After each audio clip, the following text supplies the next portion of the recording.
அப்பதான் 2017 வருஷம். ஒரு பிரபல நடிகை. மலையாள படங்கள்ல மட்டும் இல்ல, நெறைய தமிழ் படங்கள், மெகா ஹிட் அடிச்ச படங்கள்ல கூட அவங்க நடிச்சிருக்காங்க. அப்பேற்பட்ட ஒரு நடிகை.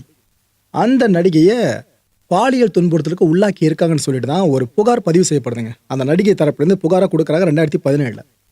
பல்சர் சுனில்னு ஒரு பெர்சன். இந்த பெர்சன அரெஸ்ட் பண்றாங்க. அரெஸ்ட் பண்ணி விசாரிக்கும்போது, இது போல நான் அவங்க கிட்ட டிரைவரா வொர்க் பண்ணிட்டு இருந்தேன் சார் முன்னாடி. அதுக்கப்புறம் நான் சில பேரை சேர்த்துக்கிட்டு இது போல நான் செஞ்சுட்டேன் அப்படின்னு வாக்குமூலம் கொடுத்துருக்கான். இவன் பிளஸ் இவங்க கூட சில பேர் இந்த வேலையை பார்த்துருக்காங்கன்னு. சரின்ட்டு இன்னும் கொஞ்சம் இந்த இன்வெஸ்டிகேஷனை டீப்பாக கொண்டு போகும்போது, ஒரு பிரபல நடிகருங்க, திலீப் அவர் பேரு. இல்லைன்னா திலீப் அவர் பேரு. திலீப் அவர்களை கை காட்டுறாங்க. அவ்வளவுதான். போலீஸார் சும்மா இருப்பாங்களா? திலீப்பா இருந்தாலும் பரவாயில்ல, இவ்வளவு பெரிய விஷயத்துல சம்மந்தப்பட்டவரா, அவர் தான் பண்ண வச்சிருக்காரா இவங்கள, அவரை தூக்கு அப்படின்ட்டு திலீப்பையும் அரெஸ்ட் பண்றாங்க. ஆக்சுவலா அந்த குறிப்பிட்ட நடிகைக்கும் இவருக்கும் ஒரு முன்விரோதம் இருந்துச்சு. அதுக்கு பழி வாங்குற வகையில இவர் சொல்லிதான் அவங்கெல்லாம் சேர்ந்துக்கிட்டு, இந்த பல்சர் சுனில் இவங்கெல்லாம் சேர்ந்துக்கிட்டு இப்பேற்பட்ட ஒரு கொடூரத்தை நிகழ்த்தி இருக்காங்கன்னு போலீஸார் தரப்புல கிளைம் பண்ண ஆரம்பிச்சிட்டாங்க. போலீஸார கிளைம் பண்ண ஆரம்பிச்சிட்டாங்க.